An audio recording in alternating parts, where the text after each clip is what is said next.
He dicho ya que el examen de los relieves decadentes nos hizo cambiar de objetivo.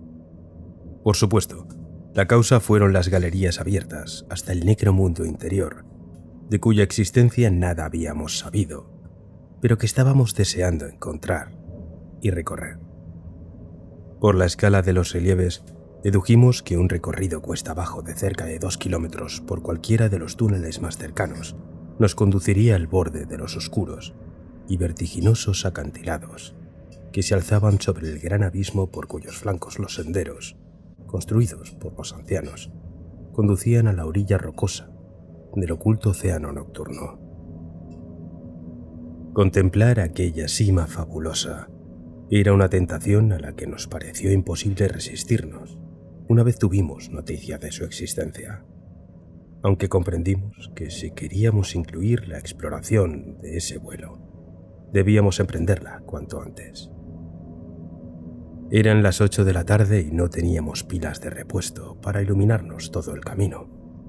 Nos habíamos entretenido tanto tiempo estudiando y haciendo bocetos por debajo del nivel glacial que habíamos consumido como mínimo 5 horas de energía y, a pesar de la fórmula especial de pilas secas, solo durarían unas 4 horas más, aunque si reservábamos una linterna para los lugares especialmente interesantes o difíciles, podríamos arreglárnoslas para tener cierto margen de seguridad.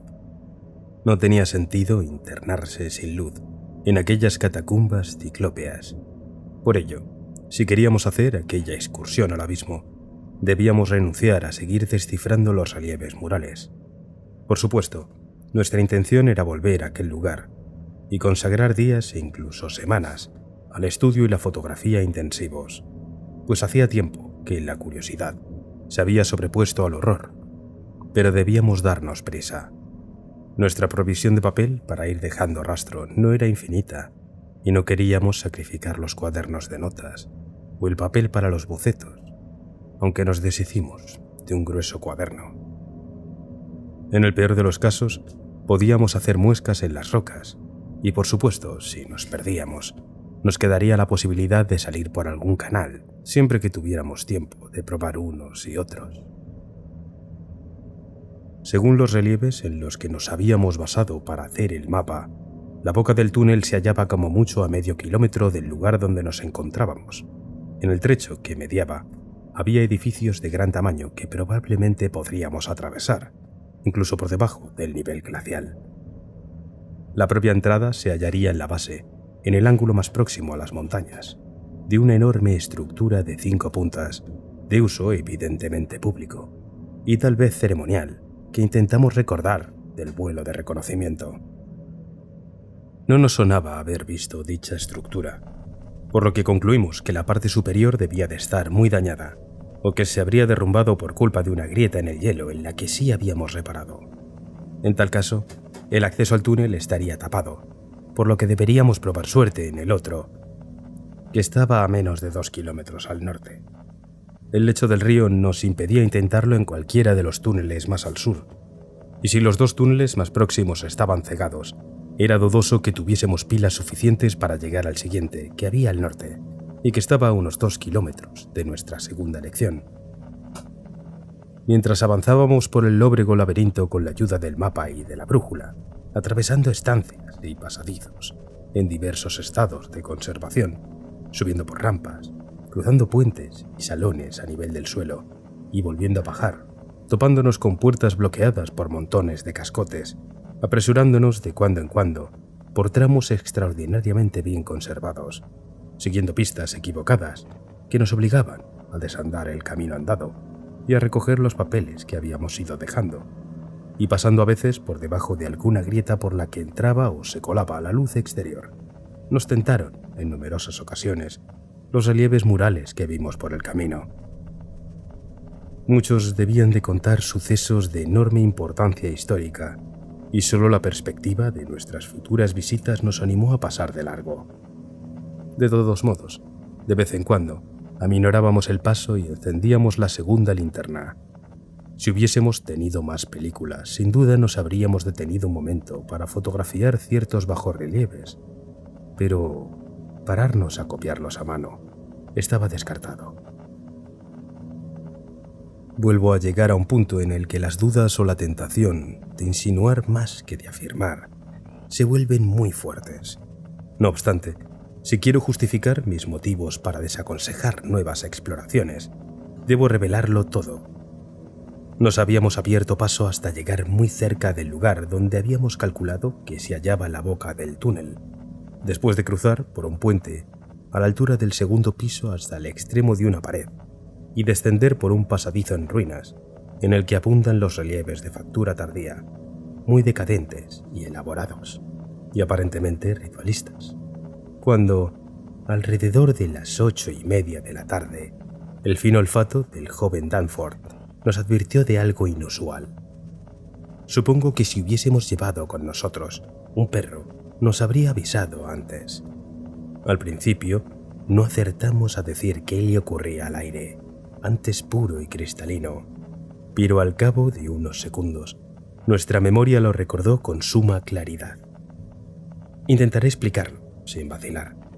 Notamos un olor vago, sutil e inconfundiblemente parecido al que nos había producido náuseas al abrir la demencial sepultura de aquel espanto que había diseccionado el pobre Lake. Por supuesto, la revelación no fue tan evidente como suena ahora. Había varias explicaciones posibles y pasamos un buen rato, indecisos, murmurando. Lo primordial es que no retrocedimos. Después de haber llegado tan lejos, nos repugnaba la idea de volver atrás, si no era ante la evidencia de una catástrofe segura. En cualquier caso, lo que sospechábamos era demasiado descabellado para ser cierto. Cosas así no ocurren en el mundo normal. Probablemente fue un puro instinto irracional, lo que nos impulsó a atenuar la luz de nuestra única linterna. Los siniestros y decadentes relieves que nos miraban desdeñosos desde las opresivas paredes habían dejado de tentarnos, y continuar la marcha de puntillas, trepando por el suelo cada vez más cubierto de escombros y montones de cascotes.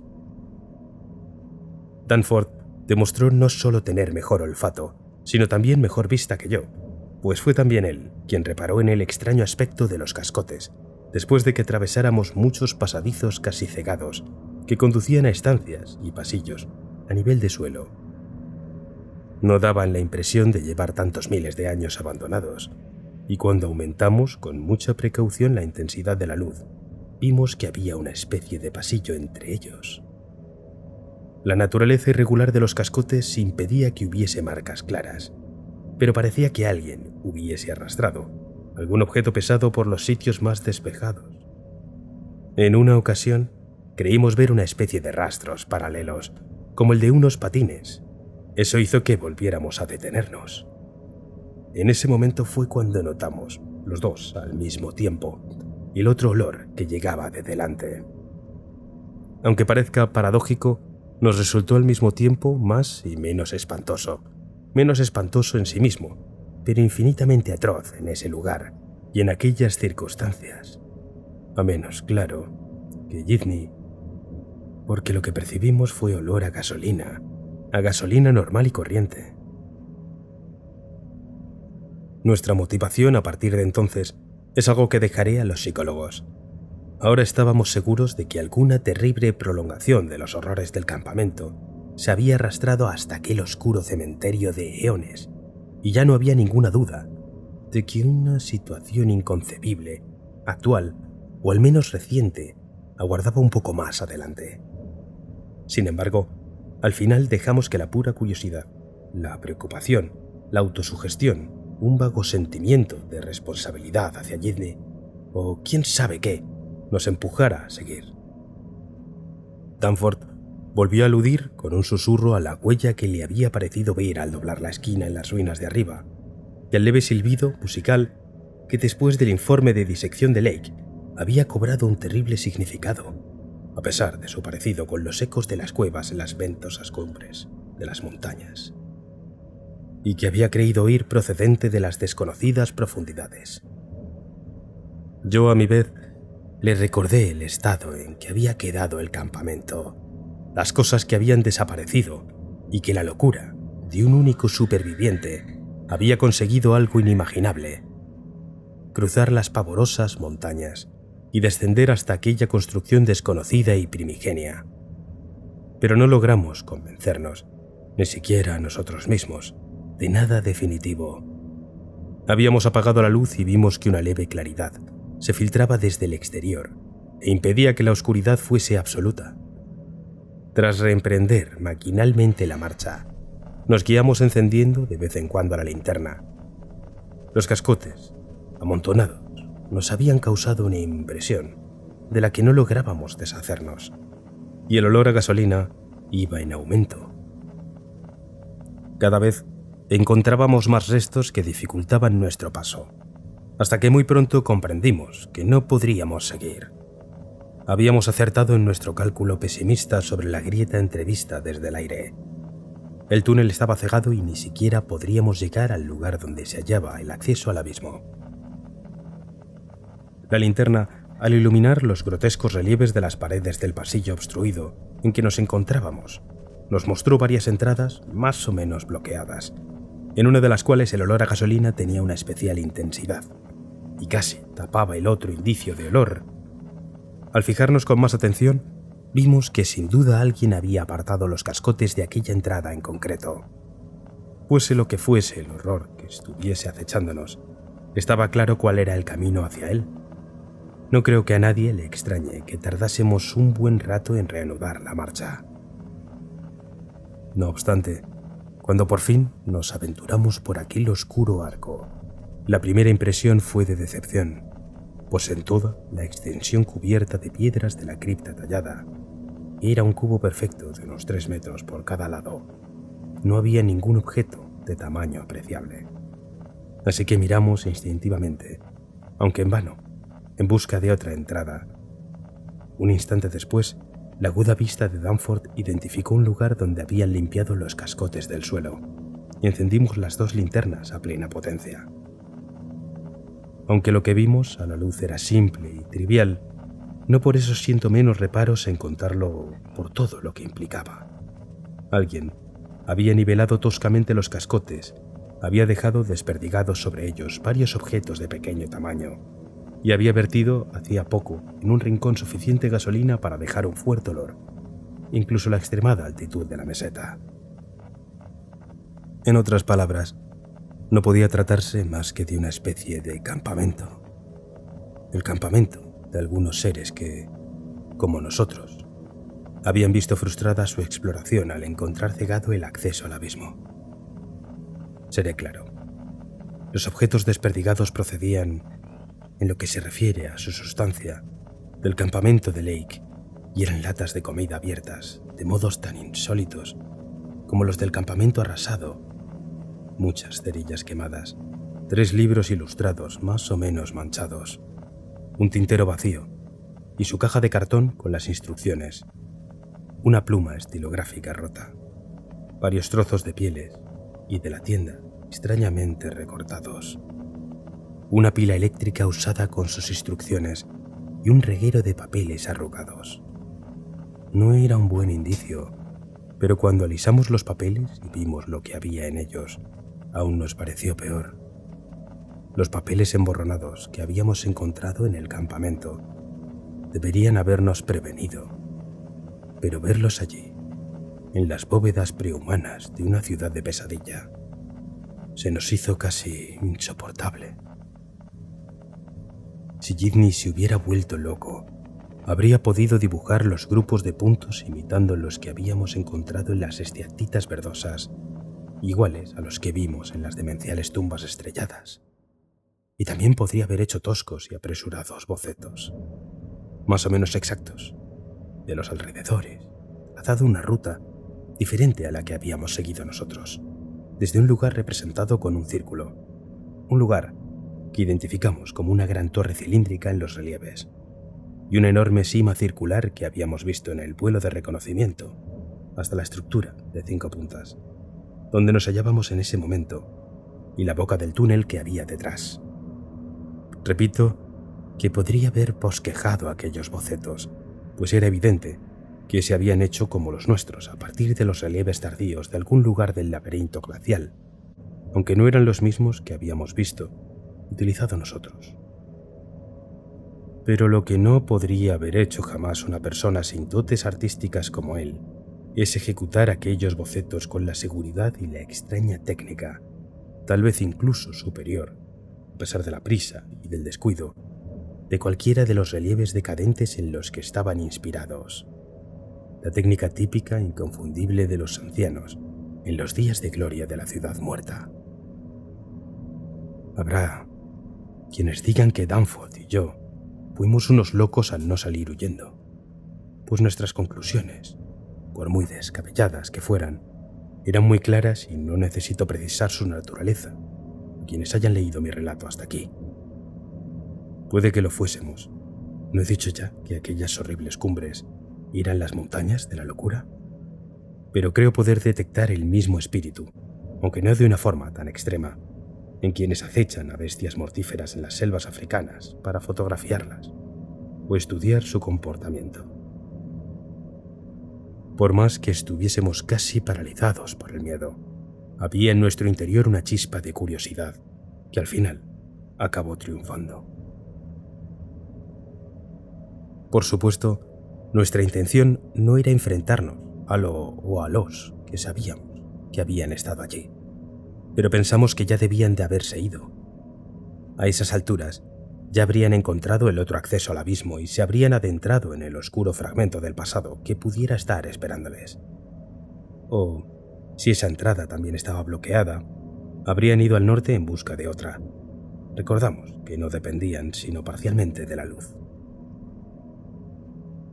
Al evocar ese momento, apenas puedo reproducir la forma precisa que adoptaron nuestras emociones. ¿Cuál fue el cambio de objetivo que agudizó de ese modo nuestras expectativas? Desde luego, no queríamos enfrentarnos a lo que tanto temíamos, aunque no niego que tal vez albergáramos el deseo oculto e inconsciente de observar a aquellos seres desde algún escondrijo. Es posible que ni siquiera hubiésemos renunciado a nuestra intención de vislumbrar el propio abismo, aunque se había interpuesto una nueva meta en la forma de aquel sitio circular de los bocetos que acabábamos de encontrar. Enseguida habíamos reconocido que era una descomunal torre cilíndrica presente en los primeros relieves, pero que desde el aire era solo una gigantesca abertura circular. La viveza con que estaba reproducida en aquellos esquemas apresurados nos hizo pensar que debía de conservar rasgos de peculiar importancia en el nivel subglacial. Tal vez fuesen maravillas arquitectónicas distintas a los que habíamos visto hasta el momento. Desde luego, según los relieves, su antigüedad debía de ser increíble, pues era uno de los primeros edificios construidos en la ciudad. Sus tallas, en caso de haberse conservado, tendrían una importancia enorme. Además, podía ser un vínculo con el mundo exterior. Una ruta más corta que la que estábamos buscando y probablemente la que habían utilizado los otros. En cualquier caso, lo que hicimos fue estudiar los terribles bocetos, que coincidían a la perfección con los nuestros, y retroceder por la ruta indicada hacia la cima circular, siguiendo el camino que nuestros innombrables predecesores debían de haber recorrido 2 veces antes que nosotros. La otra puerta al abismo debía de estar más lejos. No es necesario que dé detalles del recorrido, en el que seguimos dejando un rastro de papel, pues fue exactamente igual que el que habíamos utilizado para llegar al callejón sin salida, aunque discurría más cerca del nivel del suelo e incluso descendía los pasadizos del sótano. De vez en cuando encontrábamos ciertas marcas turbadoras en los cascotes y los restos que había bajo nuestros pies, y al dejar atrás el olor a gasolina volvimos a notar de vez en cuando el otro olor más persistente y espantoso. Cuando el camino se apartó de nuestra anterior ruta, iluminamos furtivamente las paredes con nuestra única linterna y vimos, en todos los casos, los casi omnipresentes relieves que parecen haber sido un rasgo estético predominante entre los ancianos. A eso de las 9:30 de la noche, mientras recorríamos un pasillo abovedado del techo, cada vez más bajo y cuyo piso helado parecía estar más o menos por debajo del nivel del suelo, y creímos ver una claridad y pudimos apagar la linterna, daba la impresión de que estuviéramos acercándonos al gran sitio circular y de que la distancia al exterior no fuese muy grande. El pasillo terminaba en un arco sorprendentemente bajo para esas ruinas megalíticas. Pero incluso antes de atravesarlo, pudimos ver mucho a través de él. Al otro lado se extendía un prodigioso espacio redondo de unos 70 metros de diámetro, cubierto de cascotes y con muchos arcos cegados que correspondían al que estábamos a punto de cruzar. En los sitios donde era posible, las paredes estaban cubiertas de enormes relieves en espiral que mostraban, a pesar de la erosión, un esplendor artístico muy superior al que habíamos visto hasta entonces. El suelo cubierto de cascotes estaba helado e imaginamos que el verdadero fondo se hallaba a mucha más profundidad. Pero lo más llamativo era la titánica rampa de piedra que, evitando los arcos con un brusco giro, ascendía en espiral por el interior de la imponente pared cilíndrica, igual que las que antaño subían por el exterior de las gigantescas torres o zigurats de la antigua Babilonia. Solo el apresuramiento del vuelo y el efecto de la perspectiva que nos había hecho confundir el hueco con la pared de la torre nos habían impedido reparar en ella desde el aire, y por eso habíamos buscado otro acceso al nivel subglacial. Pabudi podría habernos dicho qué tipo de ingeniería la mantenía de pie, pero Danforth y yo nos limitamos a admirarla maravillados. Vimos gruesas ménsulas y pilares aquí y allá, pero no parecían suficientes para dicha función.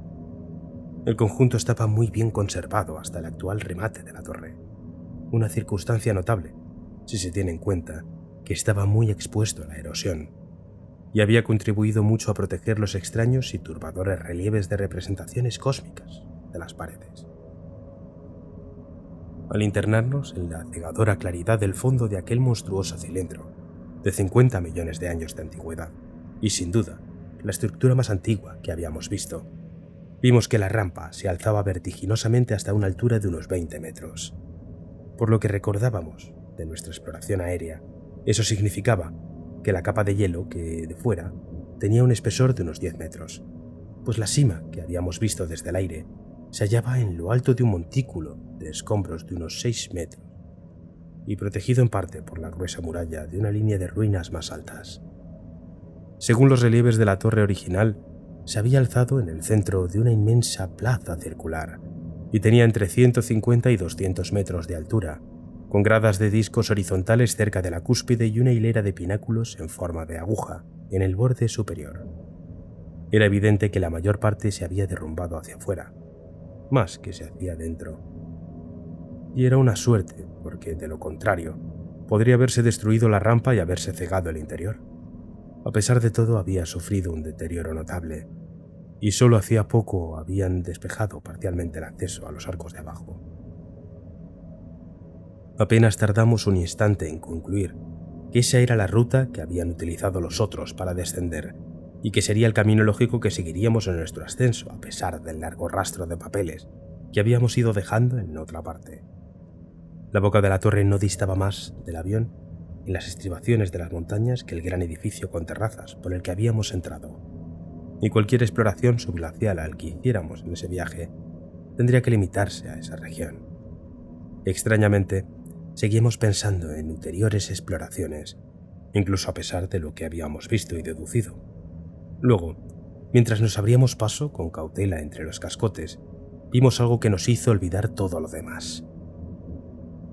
Se trataba de 3 trineos, pulcramente alineados en un extremo de la parte más baja y saliente de la rampa, que nos los había tapado hasta entonces.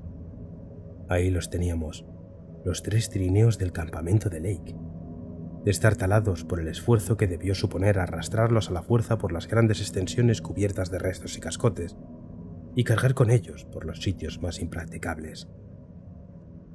Estaban cuidadosa e inteligentemente atados y empaquetados, y contenían cosas muy familiares, como la gasolina, las latas de combustible, las cajas del instrumental, las conservas, unos sacos de lona alquitranada llenos de libros y otros de contenido más incierto, todo procedente del equipo de Lake.